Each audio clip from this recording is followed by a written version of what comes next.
আজকে কোনো বৃষ্টি হচ্ছে না, বরং চারপাশে আজ রোদ পড়েছে। শীতের সকালের রোদে চারিদিক চকচক করছে। সেই রোদের কোমল আলো আমার শরীরে এসে পড়েছে।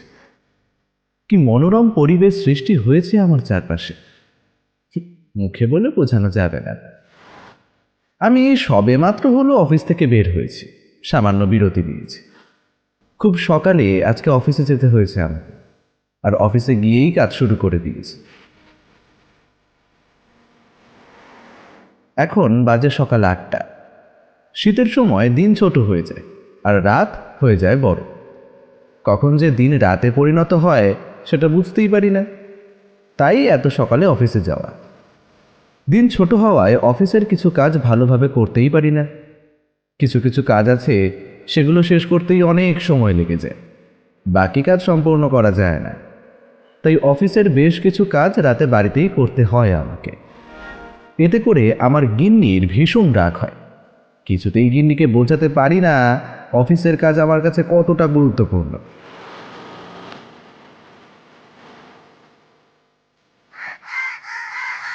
পরের দিন সেই কাজগুলো অফিসে গিয়ে বড় কর্তার কাছে জমা দিতে হয়। এতে করে বড় কর্তাও আমার ওপর খুব খুশি হন, আবার রাগও হন। কারণ রাত জেগে কাজ করলে আমার শরীর খারাপ হয়ে যেতে পারে। অফিস শেষে বড় কর্তা আমাকে তার কক্ষে ডেকেছিলেন।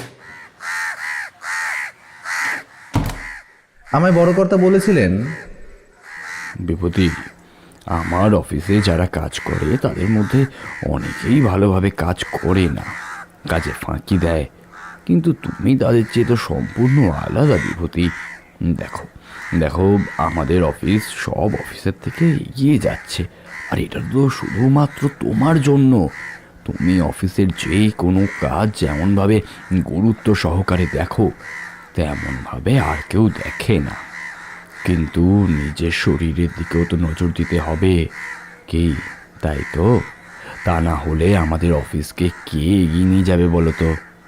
দেখো, আমি বলি কি, বেশি কাজ করার দরকার নেই তোমার। যতটুকু প্রয়োজন তুমি ঠিক ততটুকুই কাজ করো। অফিসে শুধু তো তুমি নয়, আরও অনেকেই আছে, তারাই না হয় ভাগাভাগি করে কাজ সামলে নেবে। তুমি নিশ্চিন্তে কাজ করো, রাত জাগা এবার একটু বন্ধ করো। আমি তো একবারও বলিনি যে সব কাজ তোমাকেই করতে হবে। তাহলে কেন রাত জেগে কাজ করছো তুমি বিভূতি? না না কর্তা, আমার কোনো অসুবিধে হচ্ছে না। আসলে কাজ না করলে আমার তো একেবারেই ভালো লাগে না।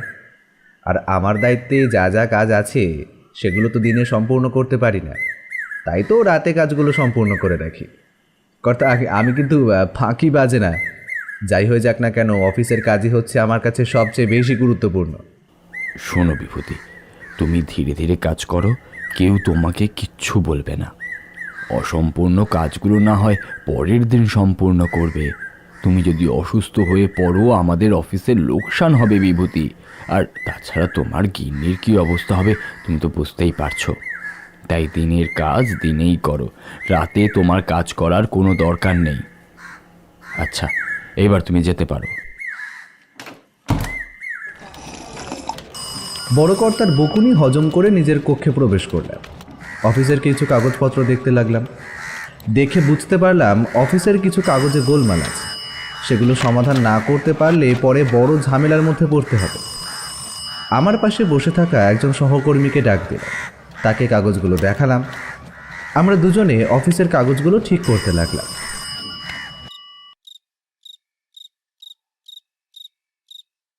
সম্পূর্ণ কাগজ ঠিক করে বাড়িতে আসতে আসতে হয়ে গেল বিকেল। আমার গিন্নি আমাকে দেখে আমাকে উদ্দেশ্য করে বলল, আজকেও কি রাত জাগবেন নাকি? আপনাকে কিন্তু আর আমি আজকে রাত জাগতে দেব না। নিজের কি অবস্থা হয়েছে একবার আয়নায় দেখেছেন কি? চোখের নিচে কালি পড়ে গেছে আপনার, শুকিয়ে যাচ্ছেন আপনি। কি সুন্দর চেহারা ছিল আপনার, আর এখন কি অবস্থা বলুন তো? আমি গিন্নিকে বললাম, তুমি জেনে খুশি হবে যে বড় কর্তা আমাকে রাত জেগে কাজ করতে মানা করেছেন। অসম্পূর্ণ হয়ে থাকা কাজ পরের দিনকে করতে বলেছেন। আপনার বড় কর্তা একদম ঠিক কথা বলেছেন। এভাবে যদি আরো 2-3 দিন রাত জেগে কাজ করতেন তাহলে আপনি অসুস্থ হয়ে পড়তেন। আচ্ছা, একটা কথা আপনাকে বলতেই ভুলে গিয়েছিলাম। কিশোরী ঠাকুরপো এসেছিলেন আমাদের বাড়িতে, অনেকক্ষণ আপনার জন্য অপেক্ষা করেছিলেন। সে কি, কিশোরী এসেছিল নাকি? তো ওকে কিছু খেতে দিয়েছিলে? হ্যাঁ, আমি তার জন্য তেলে ভাজার ব্যবস্থা করতে চেয়েছিলাম, কিন্তু তিনি মানা করলেন। বললেন এখন নাকি তিনি কিছু খাবেন না।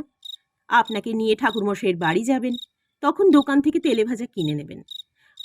পরে আপনাকে সাথে নিয়ে নাকি একসাথে গল্প শুনতে শুনতে খাবেন। আপনার ফিরতে দেরি হচ্ছে দেখে বেরিয়ে গেলেন। কিশোরীটাও কি করে না! ঠাকুরমশাই যা বলেন তা গল্প নয় গো, সত্যি ঘটনা। আমিও আগে ঠাকুরমশাইয়ের ঘটনাগুলো সহজে বিশ্বাস করতে চাইতাম না। মাঝে মাঝে ঠাকুরমশাই আমাদের কিছু ভেলকি দেখাতেন, তারপরেও মন সায় দিত না। কিন্তু পাসাং মারায় গিয়ে আমার সব ধারণা পাল্টে যায়। ঠাকুরমশাই অমর জীবনের কথা আমাদের বলেছিলেন। সেই অমর জীবনের সাথে আমার দেখা হয়, তার সাথে কথাও হয়। তারপর থেকে ঠাকুরমশাইয়ের সব ঘটনা আমি বিশ্বাস করতে শুরু করি। ঠাকুরমশাইয়ের সত্যি ঘটনাগুলোকে গল্প বলে কিশোরী উড়িয়ে দেয়। এই কথাটা কিশোরী ঠাকুরমশাইকে বারবার বলে। কিশোরী ঠাকুরমশাইকে এইসব বলে রাগানোর চেষ্টা করে। কিশোরীর এই কথায় ঠাকুরমশাইয়ের কিন্তু ভীষণ রাগ হয়। তখন আমাকেই বাধ্য হয়ে ঠাকুরমশাইয়ের রাগটা ভাঙাতে হয়। বলছি, শোনো গিন্নি, আমি একটু বেরোচ্ছি, কিশোরীকে নিয়ে বরং একটু ঠাকুরমশাইয়ের বাড়িতে যাই। আজকে মনে হয় ঠাকুরমশাইয়ের জীবনে ঘটে যাওয়া কোনো না কোনো ঘটনা ঠিকই শুনতে পারবো। অনেকদিন হলো ঠাকুরমশাইয়ের বাড়িতে যাওয়া হয় না। আজকে যখন সময় পেয়েছি একটু ঘুরেই আসি না হয় ওনার বাড়ি থেকে। আচ্ছা ঠিক আছে, আপনি যান। ঠাকুরমশাইয়ের কাহিনী শেষ হলে তাড়াতাড়ি বাড়ি ফিরে আসবেন, কিন্তু বেশি দেরি করবেন না। আমি আপনার জন্য অপেক্ষা করব। আপনি আসলে একসাথে রাতের খাবার খাবো।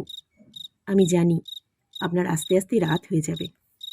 আমি গিন্নির কথা শুনে গিন্নিকে বললাম, আচ্ছা ঠিক আছে গিন্নি, তোমার কথা আমার মনে থাকবে। আমি রাত হওয়ার আগেই ফিরে আসব, ঠিক আছে? এখন তাহলে চলি।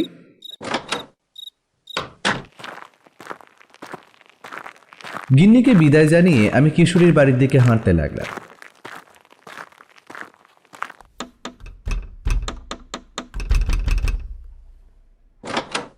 কিশোরীর বাড়িতে গিয়ে দরজায় কড়া নাড়তেই কিশোরী দরজা খুলে দিল। আমায় দেখে কিশোরী আমাকে বলল, আরে বিভূতি, আসো ভিতরে আসো। তোমাকে তো পাওয়াই যায় না, অফিসের কাজে ব্যস্ত হয়ে গিয়েছো নাকি? হ্যাঁ, সেরকমই বলতে পারো। কয়েকদিন আসলে খুব ব্যস্ত ছিলাম, ঠিকমতো সময় বের করতে পারছিলাম না। আমি আরও কিছু বলতে যাচ্ছিলাম কিশোরীকে, তার আগেই কিশোরী আমাকে বলল, তোমার বাড়িতে গিয়েছিলাম বুঝলে বিভূতি, তুমি বাইরে ছিলে, তোমার জন্য অপেক্ষা করছিলাম আমি। তুমি না আসায় ফিরে এসেছি। আসলে ঠাকুর মশাইয়ের বাড়িতে যেতে চেয়েছিলাম গল্প শুনতে। একা একা গল্প শুনতে ভালো লাগে না, তুমি থাকলে খুব ভালো লাগে। তাছাড়া অফিস থেকে কিছুদিনের জন্য ছুটি নিয়েছি আমি। বাড়িতে একা থাকতে থাকতে আর ভালো লাগছিল না, তাই তোমাকে নিতে গিয়েছিলাম তোমার বাড়িতে। তোমার দেরি হচ্ছে দেখে বাড়িতে ফিরে এসেছি। আমি জানতাম তুমি আমার বাড়িতে আসবে, তাই ঠাকুর মশাইয়ের বাড়িতে না গিয়ে আমার বাড়িতেই ফিরে এসেছি।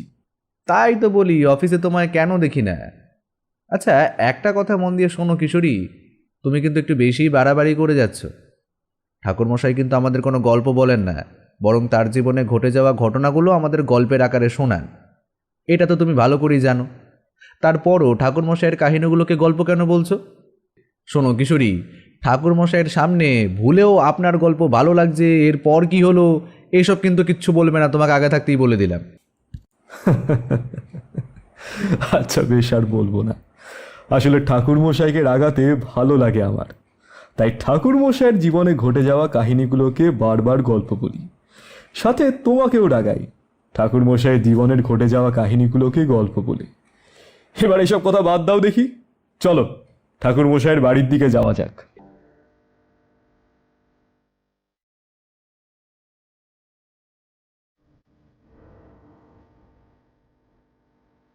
আমি যখন কিশোরীকে সাথে নিয়ে ঠাকুরমশাইয়ের বাড়ির দিকে রওনা দিয়েছি তখন সন্ধে হয়ে গিয়েছে।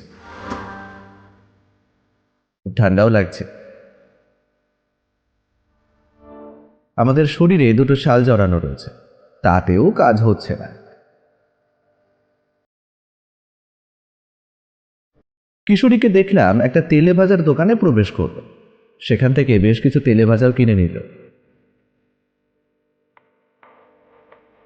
বৃষ্টির দিনে যেমন গরম গরম তেলে ভাজার সাথে তারানাথের গল্প জমে যায়, আশা করি এই শীতের সন্ধ্যাতেও গরম গরম তেলে ভাজা আর সাথে ঠাকুরমশাইয়ের গল্প জমে যাবে।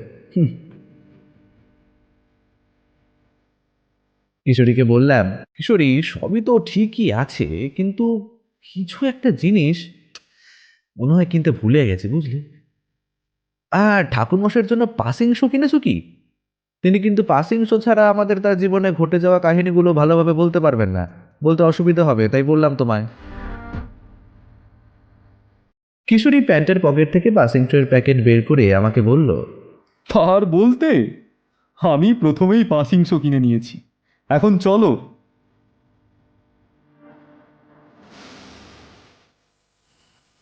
ঠাকুরমশাইয়ের বাড়িতে গিয়ে দেখি ঠাকুরমশাই বাড়ির উঠোনে শীতল পাটিতে শুয়ে আছে, পাশে দাউ দাউ করে আগুন জ্বলছে। আমাদের দেখে ঠাকুরমশাই বললেন, তোমরা এসেছো? অনেকদিন হলো, তোমরা আর আসো না আমার কাছে গল্প শুনতে। ঠাকুরমশাই ভিতর ঘরের দিকে তাকিয়ে চারির উদ্দেশ্যে চেঁচিয়ে বললেন, চারিমা, তোর কাকা বাবুরা এসেছেন রে, দুটো শীতল বাটি নিয়ে আনতো মা। চারি ভিতর ঘর থেকে দুটো শীতল পাটি নিয়ে এলো। আমরা দুজনে ঠাকুরমশাইয়ের পাশে বসলাম। আমি তেলে ভাজা থলেটা চারির হাতে দিয়ে বললাম, চারিমা, এগুলো খুব সুন্দর করে সাজিয়ে নিয়ে আসো তো মা। নিশ্চয়ই কাকাবাবু, আমি এক্ষুনি আসছি নিয়ে, আপনারা অপেক্ষা করুন। আচ্ছা, আপনারা চা খাবেন তো? আমি তাহলে তেলে ভাজার সাথে সাথে একটু চাও নিয়ে আসি। এই বলে আমাদের চারি ভিতর ঘরে চলে গেল। ঠাকুরমশাই আমাদেরকে উদ্দেশ্য করে বললেন, বৃষ্টির দিনে তক্ত বসের ওপর বসে গল্প শুনতে শুনতে চা, তেলে ভাজার মুড়ি মাখা খেতে যেমন ভালো লাগে, আশা করি এই শীতের সময় শীতল বাড়িতে বসে আগুনের উষ্ণতা আলিঙ্গন করতে করতে আর আমার গল্প শুনতে তোমাদের ভালোই লাগবে। কি বলো বিভূতি? হ্যাঁ, তার বলতে এটাই আমাদের প্রথম অভিজ্ঞতা। প্রত্যেকবার তো বৃষ্টির সময় আপনার গল্প শুনি, শীতের সময় আপনার সাথে ঘটে যাওয়া গল্পগুলো কখনো শোনা হয়নি। আপনি কি সুন্দর আগুন সাজিয়েছেন, হ্যাঁ? মনে হচ্ছে আপনি এক্ষুনি যজ্ঞে বসবেন। আমার কথা শুনে ঠাকুরমশাই হাসলেন। তিনি আমাদের বললেন, ঠিকই বলেছ বিভূতি, আমারও মনে হচ্ছে যজ্ঞের আগুন জ্বালিয়েছে, এখনই যজ্ঞে বসবো আর কি। কিন্তু এসব করার দিন ফুরিয়ে গেছে, এখন বুড়ো হয়েছি, অনেক শক্তিও হারিয়েছি। মধু সুন্দরী দেবীর কৃপায় একটার পর একটা দিন কেটে যায়, ভাত কাপড়ের অভাব হয় না। আমি তো আমার চারি মায়ের মাঝেই মধু সুন্দরী দেবীকে খুঁজে পাই, মনে হয় তিনি আমার সাথেই আছেন। তোমাদের তো সেই সব ঘটনা শুনিয়েছি। শেষবার যখন মধু সুন্দরী দেবী আমাকে সাক্ষাৎ দিয়েছিলেন, তখন দেবী চারিমাকে কিছু শক্তি দিয়েছিলেন। আমার যখনই শরীর খারাপ হয় বা একা একা লাগে, তখনই চারিমা চলে আসে আমার কাছে। মাঝে মাঝে জামাই বাবাজিকেও সঙ্গে নিয়ে আসে। দেবী যদি চারিমাকে আরো খানিক শক্তি দিতেন, তাহলে হয়তো চারিমায়েরা সংসার করা হতো না। ঠাকুরমশাইয়ের কথার মাঝেই চারি চলে গেল। আমাদের মাঝখানে গরম গরম তেলে ভাজা আর চায়ের থালাখানা রাখল। আমি চায়ে চুমুক দিয়ে একটা বেগুনিতে কামড় দিয়ে চিবোতে চিবোতে ঠাকুরমশাইকে বললাম, আচ্ছা ঠাকুরমশাই, আপনি তো একবার সব সাধনা করেছিলেন। আপনার গুরু আপনাকে সাধনা চালিয়ে যেতেও বলেছিল, কিন্তু আপনি একটানা সেই সাধনা করতে পারেননি। আপনাকে গ্রামে যেতে হয়েছিল। তখন মনে হয় আপনি ওই কোনো একটা বিপদে পড়ে গিয়েছিলেন। আপনি যার মৃতদেহ নিয়ে সব সাধনা করছিলেন, তার আত্মা প্রতিশোধ নিতে আপনার কাছে এসেছিল। তখন ওই কাল ভৈরব আপনাকে বাঁচায়। বিভূতি, তোমার তো দেখছি সবই মনে আছে। ঠাকুরমশাই, আপনি এখনো পর্যন্ত যা যা কাহিনী বলেছেন আমার সব মনে আছে, কিচ্ছু ভুলিনি। এই ঘটনার পর কি আর কোনো বিপদে আপনি পড়েছিলেন? না মানে বলতে চাইছি, মৃত্যুর কাছাকাছি গিয়ে ফিরে আসা, এরকম ঘটনা থাকলে তো আমাদের বলতে পারেন। দেখো বিভূতি, আমি অনেক মানুষের বিপদে পাশে দাঁড়িয়েছি, তাদেরকে বাঁচানোর জন্য অনেক ডাকিনী, হাকিনী, পিশাচ, বেতালের মুখোমুখি হয়েছে, তাদের সাথে যুদ্ধও করেছি। তবে আমি নিজেও বিপদে পড়েছি। কাল ভৈরব না থাকলে হয়তো আমি মারাই যেতাম সেদিন। তবে ওই ঘটনার অনেক বছর পর আরও একটা ঘটনা ঘটেছিল আমার সাথে। মানে তোমার ভাষ্য মতে মৃত্যুর কাছাকাছি গিয়ে ফিরে আসা। তাহলে ওই ঘটনাটাই আজ শোনো। ঘটনাটার দুটো ভাগ আছে, তবে দুটো ঘটনায় একে অপরের সাথে জড়িত।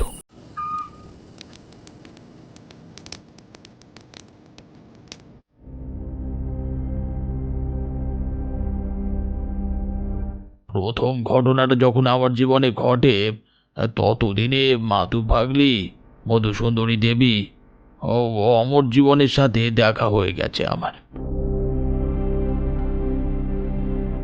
অমর জীবনের কাহিনী তো তোমাদের বলেছি, তোমাদেরকে দেব দর্শনের কাহিনীও শুনিয়েছি।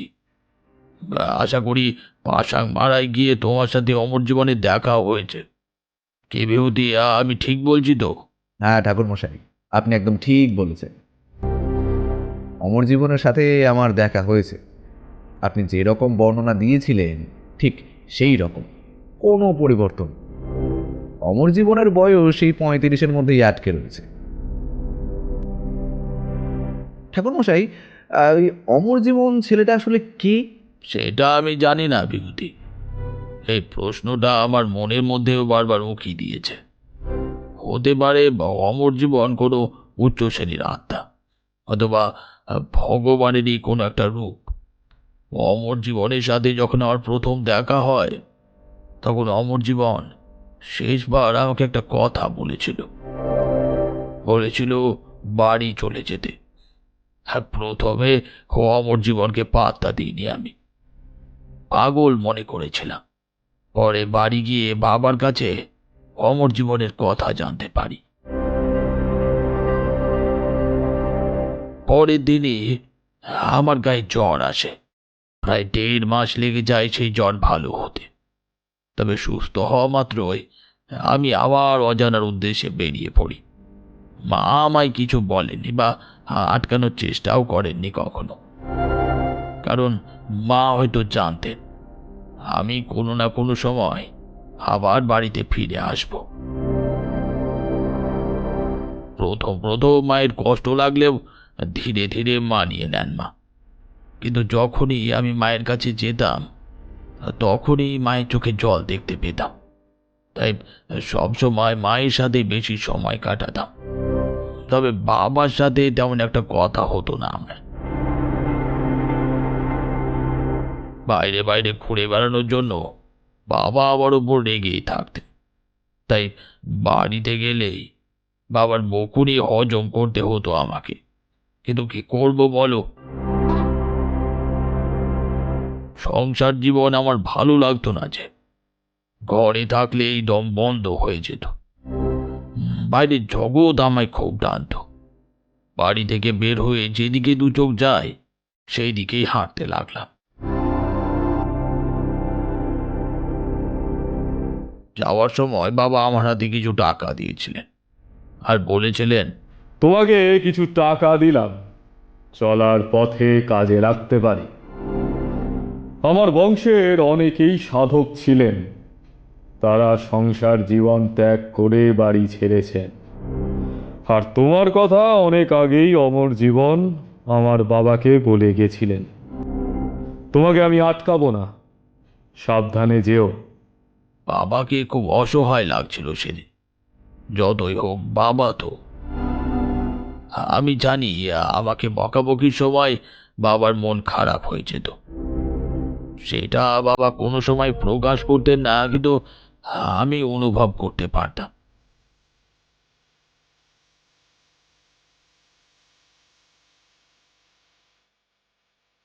সত্যি কথা বলতে কি, বাবা মারা তার সন্তানদের খুবই ভালোবাসেন। একটা সময় পর্যন্ত বাবা মা তার সন্তানদের হাতছাড়া করেন না। মানে বলতে চাইছি, নিজেদের কাছাকাছি রাখেন। কিন্তু আমার বেলায় উল্টোটাই হয়েছে। বাবা মা দুজনেই জানতেন আমাকে ঘরে আটকে রাখা যাবে না। আমি ঘর থেকে পালিয়ে যাব। প্রথম থেকে জানার জন্য তাদের কষ্টটা একটু কমই ছিল। আমি হাঁটতে হাঁটতে স্টেশনের কাছে এসে পৌঁছালাম। নিজের জন্য একটা টিকিট কাটলাম। স্টেশনের লোকেরা আমাকে টাকা দিতে মানা করলেন, আর তবু আমি টাকা দিলাম। সত্যি কথা বলতে কি, বাবা আমাকে যদি টাকা নাও দিতেন তাহলেও আমি ট্রেনে উঠতে পারতাম, কারণ স্টেশনের লোকেরা সাধু মনীষীদের একটু বেশি ভক্তি শ্রদ্ধা করেন। তাই আগে ট্রেনে চড়তে আমার কখনো অসুবিধে পোহাতে হয়নি। সাধু মনীষীদের জন্য আলাদা বেঞ্চ থাকে, কিন্তু মাঝে মাঝে এসব ভালো লাগতো না আমার। হাতে টাকা থাকলে টাকা দিয়েই ট্রেনে টিকিট কেটে উঠতাম।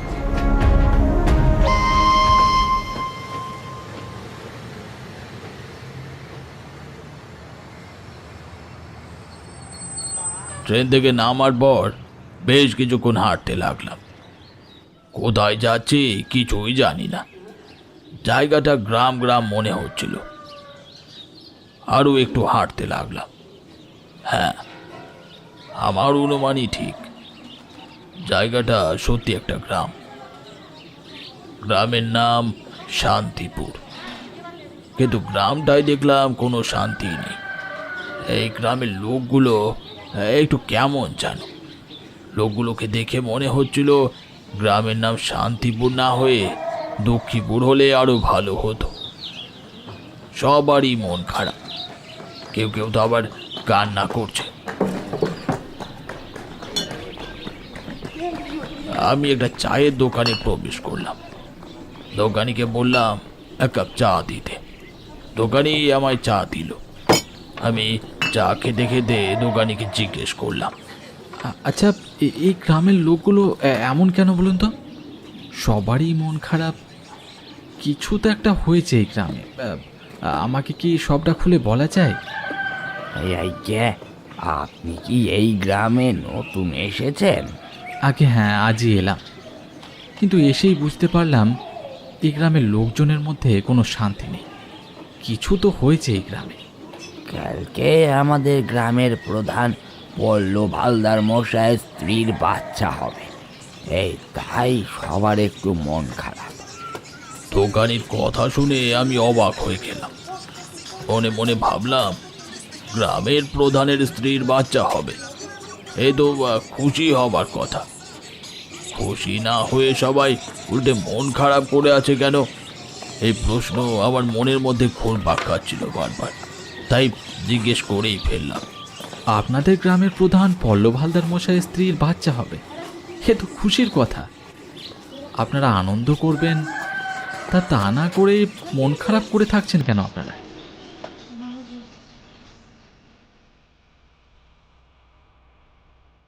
আপনি গ্রামে নতুন, তাই কিছু জানেন না। তা আপনার নাম কি? কোন জায়গা থেকে এসেছেন আপনি? আমি একজন তান্ত্রিক, আমার নাম তারানাথ চক্রবর্তী। আমি একজন ভবঘুরে মানুষ বলতে পারেন। এদিক সেদিক ঘুরে বেড়ায়। এই গ্রামে আসার পর থেকে আমার মনে হচ্ছে এই গ্রামেই কিছু একটা হয়েছে, খারাপ কিছু, যার কারণে সবার মন খারাপ থাকে সব সময়। আমার কথা শুনে দোকানি অবাক হয়ে গেলেন। তিনি আমায় বললেন, আপনি তান্ত্রিক? আগে হ্যাঁ। আইটে, আপনি ঠিক ধরেছেন বাবা। আপনি ভেতরে আসুন, ভেতরে আসুন, আপনাকে সবটা খুলে বলছি।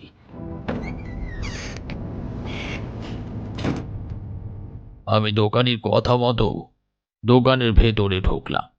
তিনি আমায় বললেন, অনেক বছর আগে এই গ্রামেরই একটা মেয়ের নাম শ্রীরেখা। ও বিয়ে করে ওর স্বামীকে নিয়েই এই গ্রামে এসে সংসার শুরু করে। তা শ্রীরেখার বাবা মা অনেক আগেই মারা যান। বাড়িতেও একাই থাকতো। মাঝে মাঝে গ্রামের মেয়েরা ওকে সাহায্য করত, রাতে একসাথে ঘুমাতো। ওই মেয়েদের মধ্যে একটা মেয়ের সাথে শ্রীরেখার বন্ধুত্ব হয়।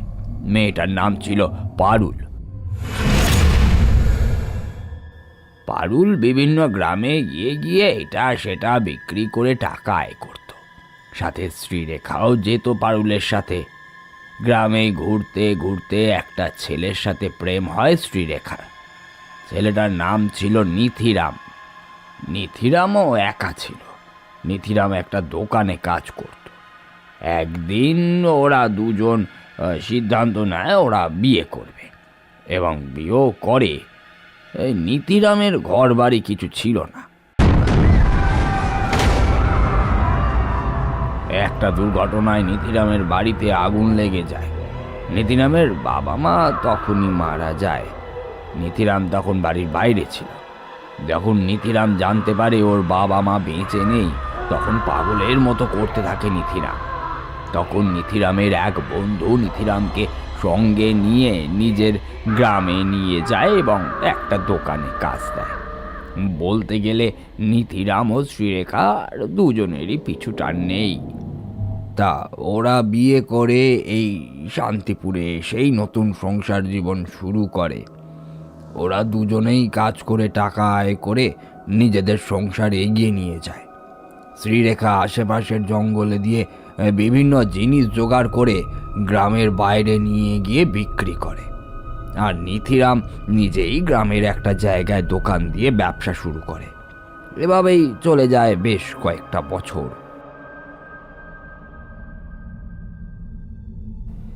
এরপর আশেপাশের লোকজন নিতিরামকে বলে, এত বছর হয়ে গেল সংসার করছো, এখনো বাচ্চা নিচ্ছ না কেন? কোনো সমস্যা হয়ে থাকলে গ্রামের কবিরাজের সাথে তোমরা যাও, গিয়ে কথা বলো। নিতিরাম ও শ্রীরেখা গ্রামের কবিরাজের কাছে যায়। কবিরাজ ওদের দুজনকেই পরীক্ষা করে। পরীক্ষা করে কবিরাজ নিতিরামকে আড়ালে নিয়ে গিয়ে বলে, নিতিরামের স্ত্রী বন্ধা। নিতিরামের স্ত্রী শ্রীরেখা কোনো সময় মা হতে পারবে না। এই কথাটা শোনা মাত্রই নিতিরামের মাথায় আকাশ ভেঙে পড়ে।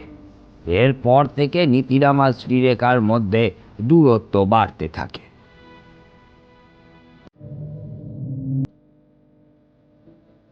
কথাটা গ্রামে ছড়িয়ে পড়তে বেশি সময় লাগে না।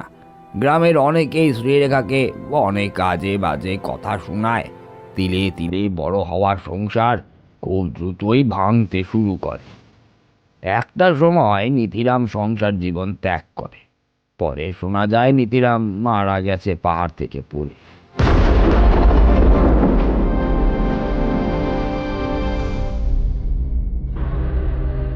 এবার শ্রীরেখা সম্পূর্ণভাবে একা হয়ে পড়ে। গ্রামের মেয়েরাও শ্রীরেখার কাছে কেউ আসে না। গ্রামের সবাই বলতে থাকে শ্রীরেখা ডাইনি, নিজের বাবা মাকে খাইছে, নিজের স্বামীকেও খাইছে। ও এই গ্রামে থাকলে এই গ্রামটাই নাকি শেষ হয়ে যাবে।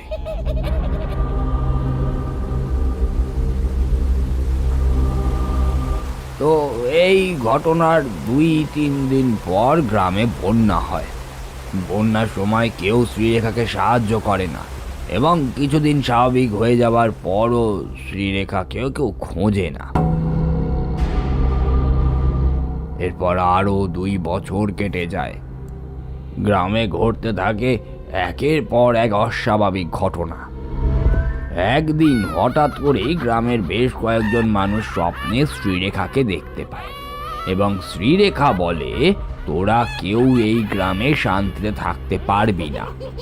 এই গ্রামের কারো সন্তান হবে না, আর হলেও আমি বাঁচতে দেব না। পরের দিন এই স্বপ্ন নিয়ে আলোচনা শুরু হয়। সবাই এই স্বপ্নটাকে কাকতালীয় বলে মনে করে উড়িয়ে দেয়। তারপরও কারো কারো মনে খটকা রয়েই যায়। একই রাতে একই স্বপ্ন একসাথে কেউ দেখতে পারে কি? কিন্তু এই স্বপ্নটা মোটেও কাকতালীয় ছিল না। গ্রামের যেই মেয়ে গর্ভবতী হয় না কেন, কোনো রকম ভাবে তার সন্তান নষ্ট হয়ে যায়। তো একদিন একটা ঘটনা ঘটে, সেটা আমি আপনাকে বলছি। গ্রামের এক গর্ভবতী মেয়ে বাড়ি থেকে বের হয়। মেয়েটা তার মায়ের কণ্ঠস্বর শুনতে পায়।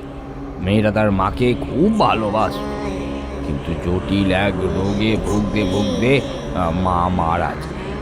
মেয়েটা যখন তার মায়ের কণ্ঠস্বর শুনতে পায়, তখন তার হুঁশ থাকে না। মাকে খুঁজতে মেয়েটা বাইরে বের হয়। তখন পুরো পরিবেশ পাল্টে যায়।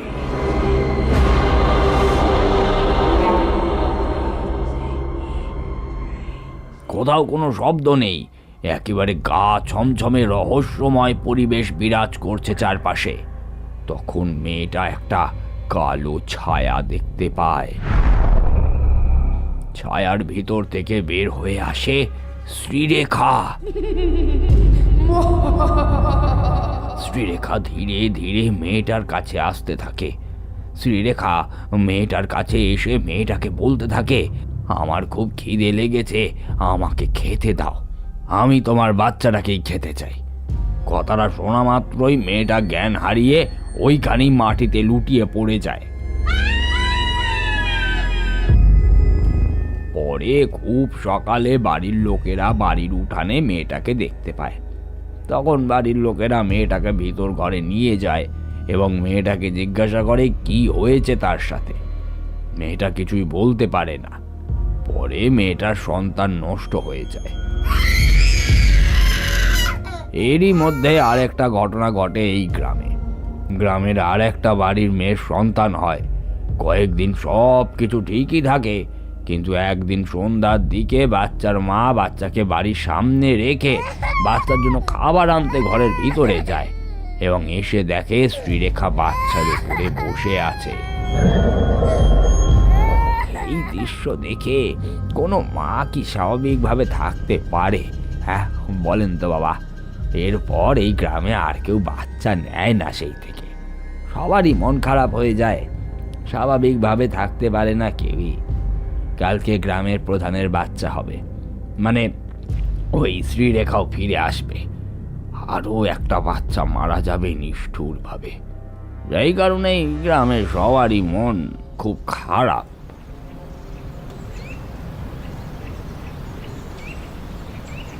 দোকানের মুখে সব কথা শুনে আমি বুঝতে পারি গ্রামের প্রধান পল্লব হালদার মশাইয়ের সাথে আবার কথা বলা খুব জরুরি। আমি দোকানিকে বললাম, আচ্ছা, আপনি আমাকে আপনাদের গ্রামের প্রধান পল্লব হালদার মশাইয়ের বাড়ি নিয়ে চলুন না, আমি তার সাথে কিছু কথা বলব।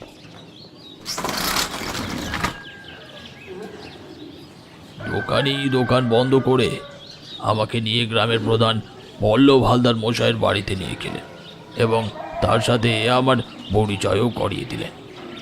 আমি পল্লব হালদার মশাইকে বললাম, আপনার ভয় নেই, আপনার বাচ্চার কিছু হবে না, আমি আপনার বাচ্চাকে বাঁচাবো, শুধু আমার কথা মতো আপনাকে চলতে হবে। পল্লব হালদার মশাই আমার কথায় রাজি হয়ে গেলেন। উনি আমাকে তার অতিথিশালায় থাকতেও দিলেন। পরের দিন বিকেলবেলা হঠাৎ তার স্ত্রীর প্রসব যন্ত্রণা আরম্ভ হলো। আমি বুঝতে পারলাম শ্রীরেখার আসার সময় এসে গেছে, ওকে আটকাতে হবে। পল্লব হালদার মশাই তার বাড়ির একজন পাহারাদারকে, গ্রামের খুব বয়স্ক এক মহিলাকে আনতে আদেশ দিলেন। পাহারাদার সেই মহিলা আর তার সাথে তার কিছু সাথীকে নিয়ে এলো। আমি পল্লব মশাইকে বললাম, আপনার বাড়ির মেঝেতে আমি দুটো বড় বৃত্ত আঁকব। একটা বৃত্তের চারপাশে আমি একটা দেওয়াল তৈরি করব, তবে সেটা সাধারণ কোনো মানুষ দেখতে পাবে না। বৃত্ত আঁকার জন্য যা যা প্রয়োজন সেগুলো এক এক করে পল্লব মশাইকে বললাম। আর এও বললাম আমার একজন কিশোরী মেয়েকে দরকার। পল্লব মশাই আমার কথা মতো সেগুলো জোগাড় করে দিলেন আর একজন কিশোরী মেয়েকেও এনে দিলেন। আমি আমার কাজ শুরু করে দিলাম।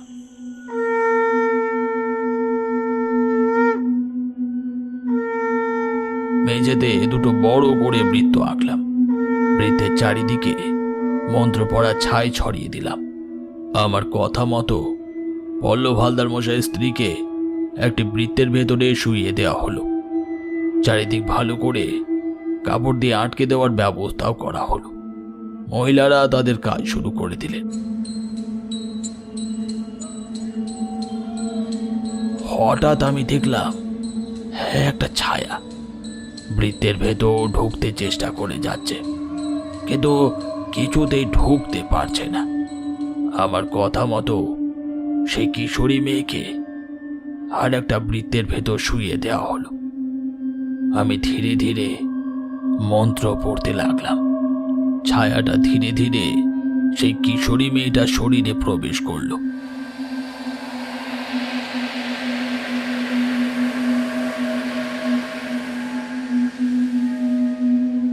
আমি বললাম, নাম কি তোমার? আমার নাম শ্রীরেখা। শ্রীরেখা, তুমি কি কারণে নিষ্পাপ বাচ্চাগুলোকে মারছো?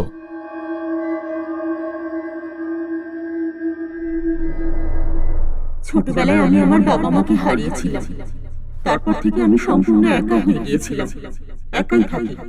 পাড়া প্রতিবেশীরা আমাকে প্রায় সাহায্য করত।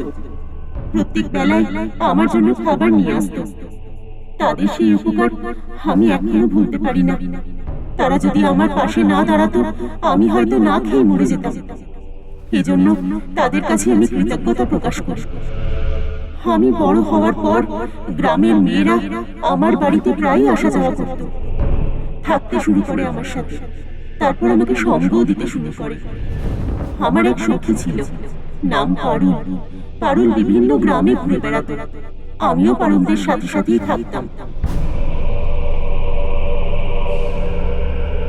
একবার একটা ছেলের সাথে আমার সম্পর্ক হয়। ছেলেটার নাম ছিল নিধিরাম। একদিন আমরা সিদ্ধান্ত নিই যে আমরা বিয়ে করব, বিয়েও করি। নিধিরামের ভাগ্যও আমার মতো ছিল। নিধিরামেরও বাবা মা ছিল না। আমরা বিয়ে করে নিধিরামকে সাথে নিয়ে এই গ্রামে এসে নতুন করে জীবন শুরু করি। অনেক স্বপ্ন ছিল আমাদের, কিন্তু আমাদের স্বপ্নগুলো আমার আর পূরণ হয়নি।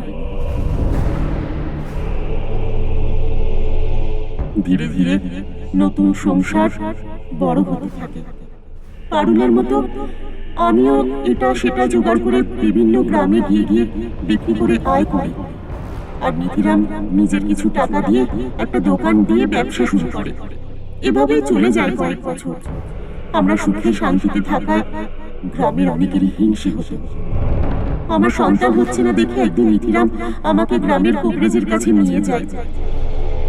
কবিরাজ নিধিরামকে বলে যে আমি বন্ধা, আমি আর কোনোদিন মা হতে পারবো না।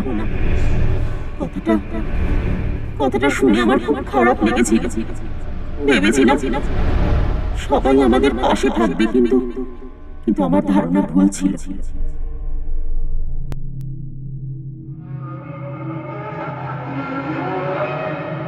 এরপর থেকেই নিধিরাম আমার সাথে স্বাভাবিকভাবে আর কথা বলতে পারতো না। আমি যে বন্ধা, এই কথাটা খুব দ্রুতই পুরো গ্রামে ছড়িয়ে পড়ে। আমাকে সবাই আজে বাজে কথা শোনাতে থাকে। নিধিরামকে কেউ বা কারা এমন ভাবে মগজ ধোলাই করেছিল যাতে করে নিধিরাম সংসার জীবন ত্যাগ করে। পরে শুনতে পাই আমার স্বামী নিধিরাম মারা গিয়েছে। সবাই আমাকে ডাইনি বলে। আমি নাকি আমার বাবা মা ও নিজের স্বামীকে খেয়েছি। আমি নাকি এই গ্রামে থাকলে পুরো গ্রামটাই শেষ হয়ে যাবে। এরপর গ্রামে প্রচুর পরিমাণে বন্যা হয়। সেই বন্যায় আমি মারা যাই। আমার বিপদের সময় সবাই আমার পাশে দাঁড়াতে পারতো, কিন্তু দাঁড়ায়নি। নিধিরামকে বোঝাতে পারত, কিন্তু তারা সেটা করেনি। সবকিছু স্বাভাবিক হওয়ার পরও কেউ আমার খোঁজ নেয়নি। আমার সাথে সবাই অন্যায় করেছে। আমার লাশ এখনো আমার বাড়িতেই পড়ে আছে। আমি সুখী হতে পারিনি। আমি মরেও শান্তি পাইনি। তাই গ্রামের কাউকে আমি সুখী হতে দেব না। ঠাকুর মশাই, বন্ধা হওয়া কি অপরাধ? এটা কি আমার হাতে? যার জন্য আমাকে কথা শুনতে হলো, শেষ হয়ে যেতে হলো, দয়া করে আমাকে একটু বলবেন। আমি আমার বাবা মা, আমার স্বামীকে হারিয়েছি। কেউ আমার কষ্টটা বুঝলো না। আমাকে ডাইনি বললো সবাই।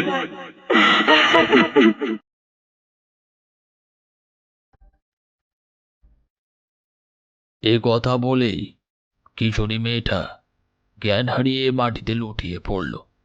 আগের দিনে মেয়েদেরকে কেউ মূল্যায়ন করতো না বিভূতি।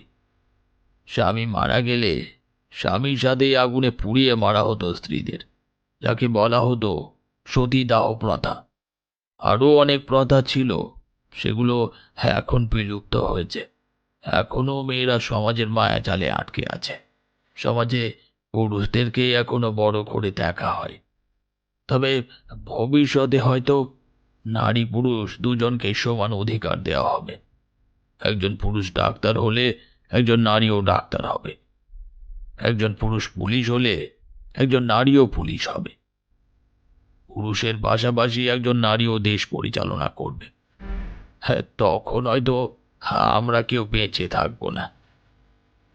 একটা পাসিংস দাও তো, কাহিনীটা বলতে সুবিধে হয়। কিশোরী পাসিংসের প্যাকেটটা বের করে ঠাকুরমশাইয়ের হাতে দিলেন। ভীষণ শীত লাগছে। কিশোরীকে দেখলাম আগুনের উপর হাত রেখে শরীর গরম করার চেষ্টা করছে। আমাদের অবস্থা বুঝতে পেরে ঠাকুরমশাই আমাদেরকে বললেন, তোমরা তো এই শীতের ঠান্ডাতেই কাহিল হয়ে যাচ্ছ দেখছি। তোমাদের তো শরীরে পোশাক আছে। একবার ভাবো, আমার শরীরে কোনো পোশাক নেই। খালি গায়ে শীতের রাতে বিভিন্ন জায়গায় রাত কাটিয়েছি আমি। আগুনের কোনো ব্যবস্থাই ছিল না। কি কষ্টটাই না করেছি আমি। সেই সব দিনের কথা ভাবলে এখনো শরীরের পশম দাঁড়িয়ে যায়। আমার তখন একমাত্র লক্ষ্য ছিল তান্ত্রিক হওয়া। তান্ত্রিক হয়েছিলামও, অনেক শক্তিও অর্জন করেছিলাম, কিন্তু নিজের দোষের কারণেই অনেক শক্তি হারিয়ে ফেলেছি আমি। এই কথাটা আমি তোমাদের বারবারই বলি, তবে এখনো আমার মধ্যে কিছু টুকটাক শক্তি রয়ে গেছে। বিভূতি, একটা কথা বলি, তোমার মধ্যে আমি কিছু গুণগান দেখতে পাচ্ছি। তুমি অনেক বড় হবে, কিন্তু তুমি কোনো কাজ পেলে তাড়াহুড়ো করো। ওই কাজটা শেষ না করা পর্যন্ত ছাড়ো না। রাত জেগে কাজ করছো না দেখে খুব ভালো লাগলো আমার। যে কোনো কাজ যখন করতে যাবে তাড়াহুড়ো করবে না, মাথা ঠান্ডা রেখে কাজ করবে, দেখবে কাজটা ভালো হবে। তোমার বড় কর্তা ঠিকই বলেছেন। আমি তোমার বড় কর্তার কথার সাথে একমত। কিন্তু ঠাকুরমশাই, আপনি এসব কি করে জানলেন? আমি সব কিছুই জানি বিভূতি। তোমরা দুজনে কি করো, কোথায় যাও, সব কিছু। আচ্ছা, আবার কাহিনীতে ফেরা যাক।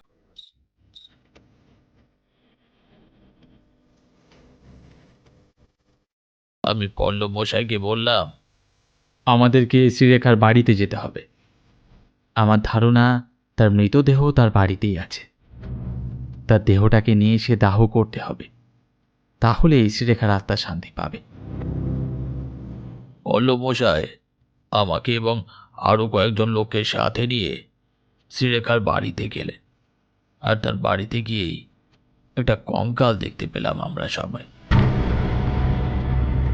আমি পল্লব মশাইকে বললাম, গ্রামের সবাইকে সাথে করে নিয়ে কঙ্কালটা শ্মশানে নিয়ে গিয়ে দাহ করার ব্যবস্থা করুন। খুব তাড়াতাড়ি করুন, হাতে কিন্তু সময় নেই।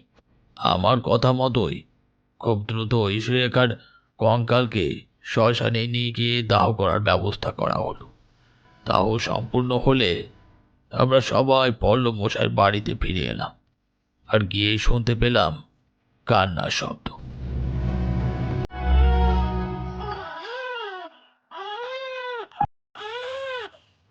একজন মহিলা আমাদের জানায় পল্লব মশাইয়ের স্ত্রীর কন্যা সন্তান হয়েছে। আমরা ভেতর ঘরে প্রবেশ করলাম।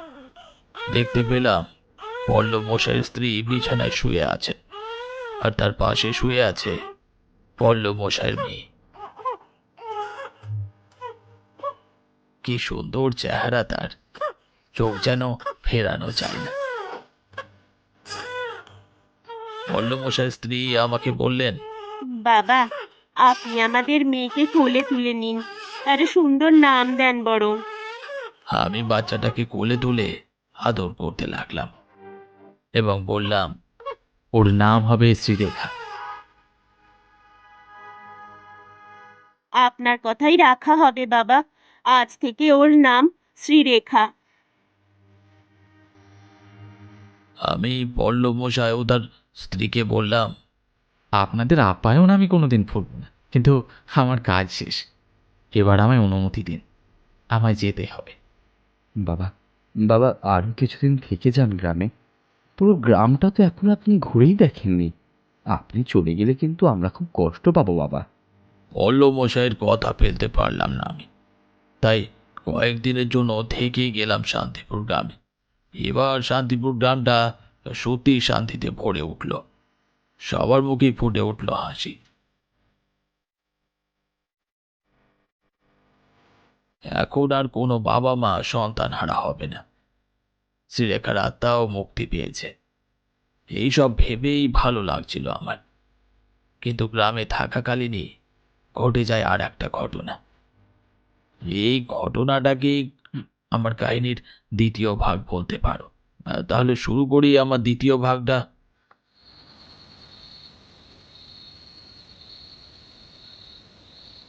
এই বলে ঠাকুরমশাই আমাদের তার কাহিনী শোনাতে যাবেন, তখনই আমি ঠাকুরমশাইকে বললাম, আচ্ছা ঠাকুরমশাই, আপনি পল্লব হালদার মশাইয়ের স্ত্রীর শরীরের মধ্যে শ্রীরেখার আত্মাকে প্রবেশ করাতে পারতেন।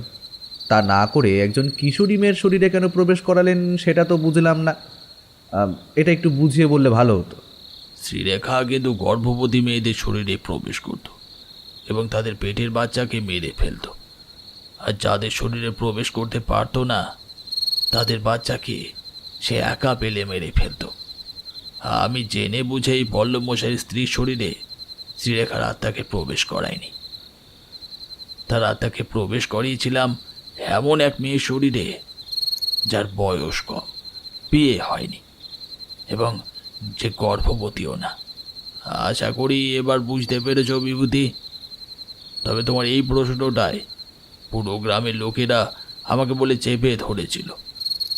আমাকে কিছু বলতে না দিয়েই ওরা গ্রামের প্রধানের কাছে শাস্তির দাবি করেছিল আমার বিরুদ্ধে। পল্লব মশাই আমাকে বলেছিলেন পুরো গ্রামটা ঘুরে দেখাবেন, কিন্তু বিভিন্ন কাজে আটকে যান তিনি। কিছুদিনের জন্য গ্রামের বাইরেও তাকে যেতে হয়। তাকে না বলেই গ্রাম থেকে চলে যেতে আমার ইচ্ছে করছিল না।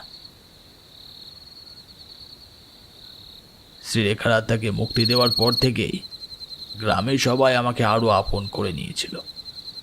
আমিও মিশে গিয়েছিলাম তাদের সাথে। আর তোমরা তো জানোই আমার মাছ ধরার নেশা আছে। বিকেলবেলা গ্রামের জেলেরা নদীতে মাছ ধরতে যেত আর ফিরে আসতো সেই রাতের বেলা। আমিও 2-3 দিন গিয়েছিলাম তাদের সাথে। একসাথে অনেক সময় কাটিয়েছিলাম, বড়শি দিয়ে মাছও ধরেছিলাম।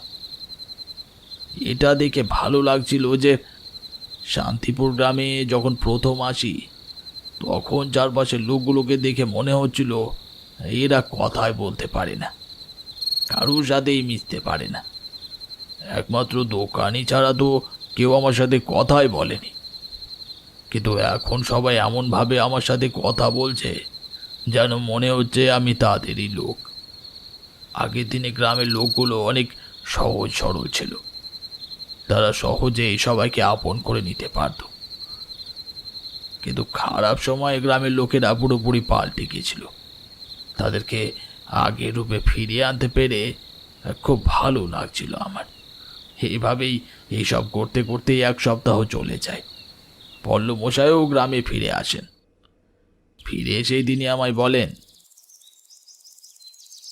বাবা, আমি দুঃখিত আমি আপনাকে ভালোভাবে সময় দিতে পারিনি। আপনি যদি আরও 2-3 দিন থাকেন তাহলে আমি খুব খুশি হব বাবা। কালকে সকালের খাবার খেয়ে আপনাকে নিয়ে বেরিয়ে পড়ব গ্রাম দেখাতে। আপনি সময় মতো তৈরি হয়ে থাকবেন। আপনাকে কালকে পুরো গ্রামটা আমি ঘুরিয়ে দেখাবো। পরের দিন সকালের খাবার খেয়ে তৈরি হয়ে নিলাম। পল্লব মশাই আমাকে নিয়ে গেলেন গ্রাম দেখাতে। পল্লব মশাই আমাকে গ্রামের বিভিন্ন জায়গায় নিয়ে যেতে লাগলেন। সত্যি শান্তিপুর গ্রামটা অনেক সুন্দর। আমি অনেক সুন্দর সুন্দর গ্রামে গেছি। আমাকে তুমি যদি সব চাইতে সুন্দর গ্রামের তালিকা করতে বলো, তাহলে আমি বলবো শান্তিপুর গ্রামটা তালিকার ওপরের দিকেই থাকবে। পল্লব মশাইয়ের সাথে ঘুরতে ঘুরতে আমরা একেবারে গ্রামের শেষ প্রান্তে চলে এসেছি। ঠিক তখনই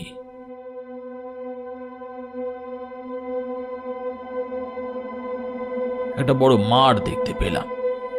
পল্লব মশাইয়ের কাছে জানতে পারলাম মাঠটা অনেক আগে শ্মশান ছিল, তবে এখন নেই। এখন এই মাঠকে সবাই পুরনো শ্মশান নামেই চেনে।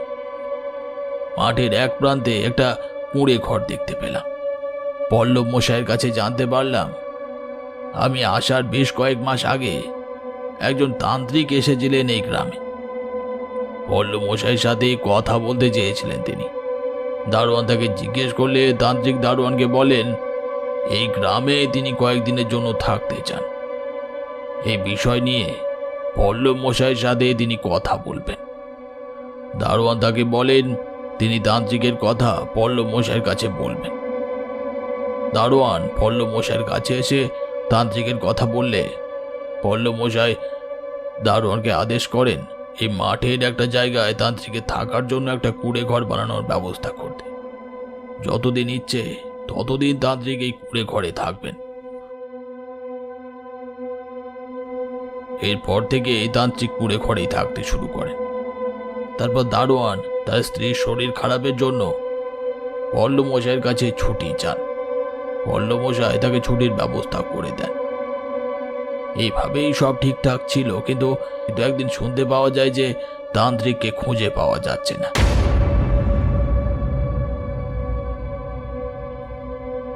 এরপর থেকে কুঁড়ে ঘরটা এইভাবেই পড়ে আছে মাঠের এই জায়গায়। আমি পল্লব মশাইকে সাথে নিয়ে কুঁড়ে ঘরের ভেতরে প্রবেশ করলাম।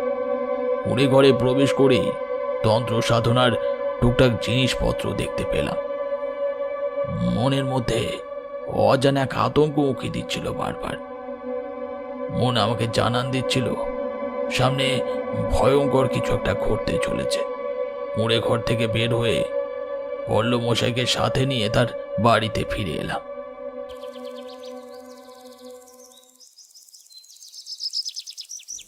দুপুরে পল্লব মশাই আমার জন্য ভালো ভালো খাবারের ব্যবস্থা করলেন।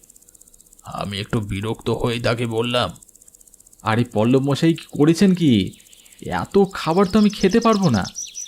আরে আপনি হচ্ছেন এই গ্রামের অতিথি, আপনি আমাদের এই গ্রামে শান্তি ফিরিয়ে এনেছেন, আপনাকে তেমন আপ্যায়ন করতে পারিনি আমি বাবা। আপনি যে আমাকে আপনার বাড়িতে থাকতে দিয়েছেন এটাই তো বড় আপ্যায়ন। আগেই তো আমি বলেছি আপনার আপ্যায়ন আমি কোনো সময় ভুলব না, কিন্তু এত খাবার নষ্ট হবে যে, আমি তো এত খাবার খেতে পারবো না। গ্রামের প্রধান পল্লব মশাইকে খুব ভালো লাগলো আমার। আমি খাওয়ার পর যা যা খাবার ছিল সবটাই দারোয়ান আর চাকর বাকুরদের মধ্যে তিনি ভাগাভাগি করে দিলেন। মানুষটা সত্যিই খুব ভালো। প্রত্যেক গ্রামে পল্লব হালদার মশাইয়ের মতো মানুষ থাকলে প্রত্যেকটা গ্রাম শহরের সাথে পাল্লা দিয়ে চলতে পারবে। ওই দিনটা খুব ভালোই কাটলো আমার। কিন্তু পরের দিন থেকেই গ্রামে নেমে এলো এক কালো অন্ধকার।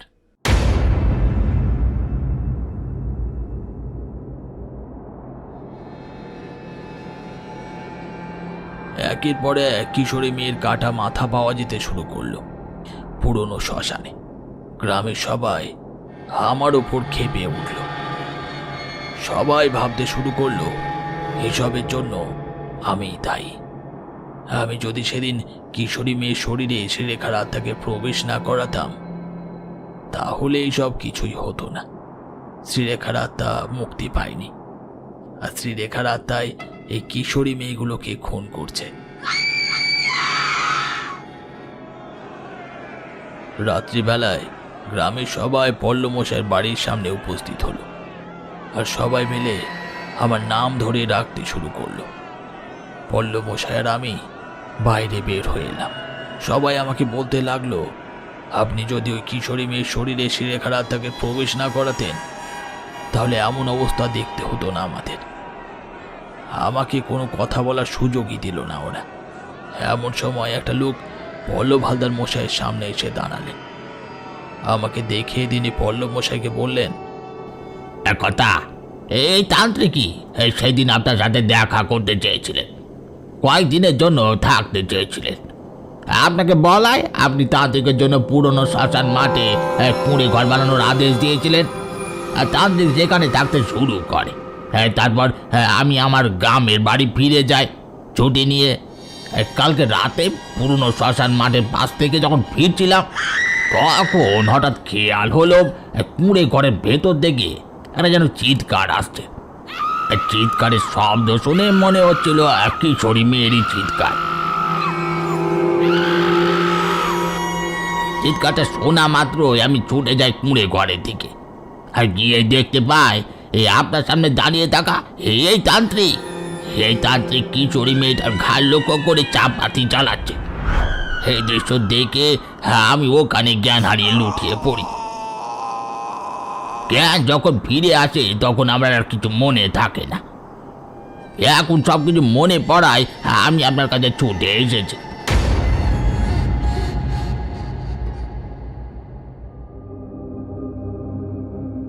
লোকটার কথা শুনে আমি কথা বলার ভাষা হারিয়ে ফেলেছিলাম।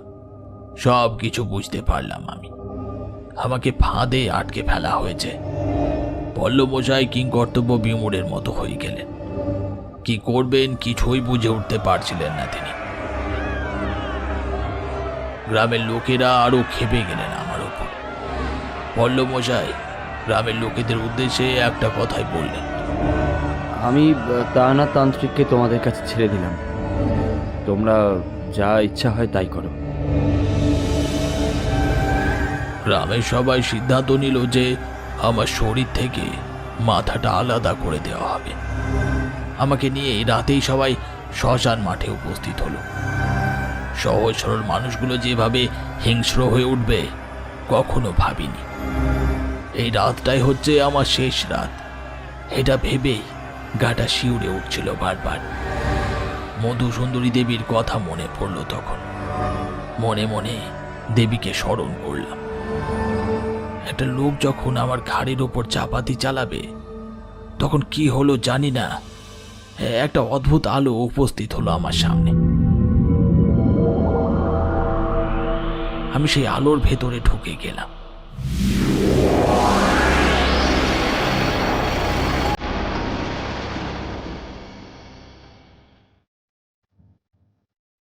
যখন জ্ঞান ফিরল তখন দেখলাম সবাই গোল হয়ে দাঁড়িয়ে আছে।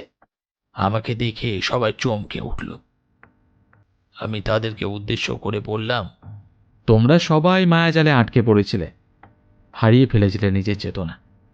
তোমরা যাকে বলি দিয়েছো সে কিন্তু আমি নই, সে হচ্ছে সেই কাপালিক যাকে আমি শাস্তি দিয়েছিলাম।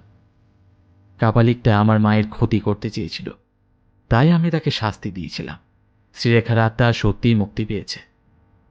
কাপালিক জানতো যে আমি এই গ্রামে আসব, তাই প্রতিশোধ নিতে আমার আসার আগেই সে আমার রূপ ধরে কুঁড়ে ঘরে থাকতে শুরু করেছিল। কাপালিক জানতো আমি শ্রীরেখার আত্মার মুক্তি দেব, এবং এও জানতো যে আমি এক কিশোরী মেয়ের শরীরে তার আত্মাকে প্রবেশ করাব। যখন কাপালিক দেখল আমি শ্রীরেখার আত্মাকে মুক্তি দিয়েছি, তখন কাপালিক এই মায়াজাল সৃষ্টি করল। গ্রামের কোনো কিশোরী মারা যায়নি, সবটাই তোমাদের চোখের ভ্রম। গ্রামের সবাই ভুল বুঝতে পেরে আমার কাছে ক্ষমা চাইল। আমি সবাইকে উদ্দেশ্য করে বললাম, ক্ষমা চাওয়ার মতো কিছু হয়নি। তোমরা যা করেছো অবচেতন মনেই করেছো, তাই ক্ষমা চাওয়ার প্রশ্নই আসে না। পল্লব মশাইও আমার কাছে ক্ষমা চেয়েছিলেন। আমি তাকে একটা কথাই বলেছিলাম, আপনার সেই দারোয়ান কিন্তু বেঁচে নেই। আপনিও মায়াজালে আটকে পড়েছিলেন। আপনার দারোয়ানকে গ্রামে যাওয়ার পথেই কাপালিক হত্যা করেছিল। আর সেই রাতে যা যা ঘটেছে সবটাই মায়া, তাই ক্ষমা চাওয়ার প্রশ্নই আসে না। তবে এবার আমার যাওয়ার সময় হয়েছে, এবার আমাকে যেতে হবে। আমি দেখলাম পল্লব মশাইয়ের মন খারাপ। আমি তাকে বললাম, আমার কথা মনে পড়লে মধুসুন্দরী দেবীকে ডাকবেন, আমি আপনার সামনে উপস্থিত হব। এই বলে আমি আবার অজানার উদ্দেশ্যে যাত্রা করলাম। ভাগ্যেই সময় মতো মধুসুন্দরী দেবীকে স্মরণ করেছিলাম, তা না হলে তোমাদের সামনে বসে থেকে আমার এই কাহিনী বলতে পারতাম না। আমি ঠাকুরমশাইকে উদ্দেশ্য করে বললাম, ঠাকুরমশাই, এবার উঠি, অনেক রাত হলো। বাড়িতে আবার গিন্নি আমার জন্য অপেক্ষা করে বসে রয়েছে। আমি গেলাম তাহলে। কোথায় রাত হয়েছে বিভূতি? এ তো সবে সন্ধে। আমি চারপাশে তাকালাম। হ্যাঁ, সত্যিই তো, এখন তো সন্ধ্যা। তবে কি সময় থেমেছিল এতক্ষণ ধরে? ঠাকুরমশাইয়ের দিকে তাকিয়ে দেখি ঠাকুরমশাইয়ের মুখে ফুটে উঠছে রহস্যময় হাসি।